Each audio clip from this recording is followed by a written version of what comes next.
Hello, IEW. I hope y'all are having a great day. Hope you have enjoyed the snow. My kids have been loving the snow.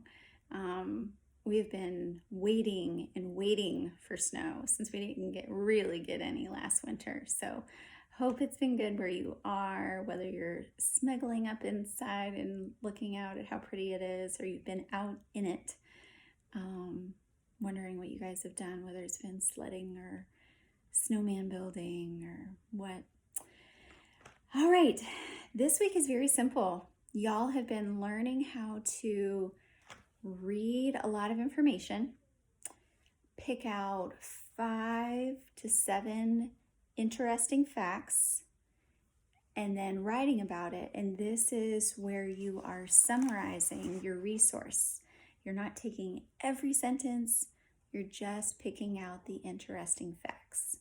So that's what you're going to do again today. I want you to turn with me to page 94 in your book. And you will see you have a write-up on honeybees. I'm going to read this with you. And I want you to take your pencil, if you would. And I want you to resist the urge of underlining everything. Because truly, all of this stuff is going to be interesting. But you have to key in on just what really piques your interest. So I don't even want you at first to underline anything. The first 3 lines, don't underline anything. But I want you to put a little heart or a star mark or a swirly by the lines or by the few words that you find interesting as we go along. And that way you can go back and your eye will be drawn to what tripped your trigger on. You're like, oh, that's a good word, or oh, that's an interesting fact. Think on it this way. What really did you find interesting about honeybees as we read?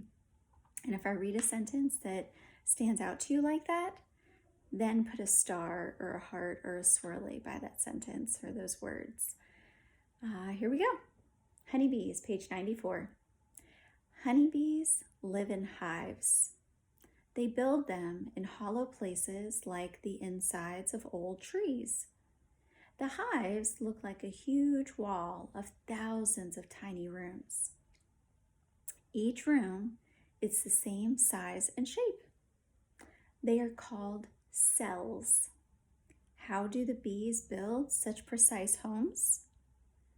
First, thousands of worker bees hold on to one another and hang in chains. This makes them become very hot. When we get hot, we sweat. But when bees get hot, their bodies make wax.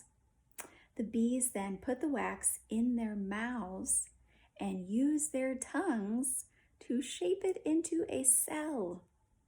The bees all work together. They make walls and walls of cells. The walls of cells are called honeycombs because the bees use them to store their honey. They also use them to store pollen and to raise baby bees. The queen lays 1 egg in each cell in the center part of the hive. This part of the hive is called the brood nest.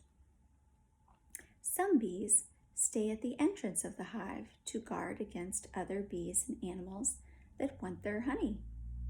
If they need help, they give off a smell, and the bees from inside the hive come out to attack. They work together to keep their home safe. All right, you may go back to the first paragraph. I know I told you not to make any marks for the first couple of lines.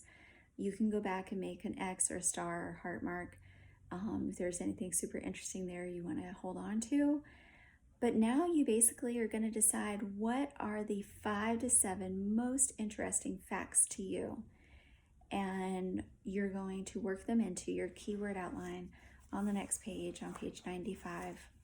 You're going to start not at Roman numeral 1, but at number 1 underneath.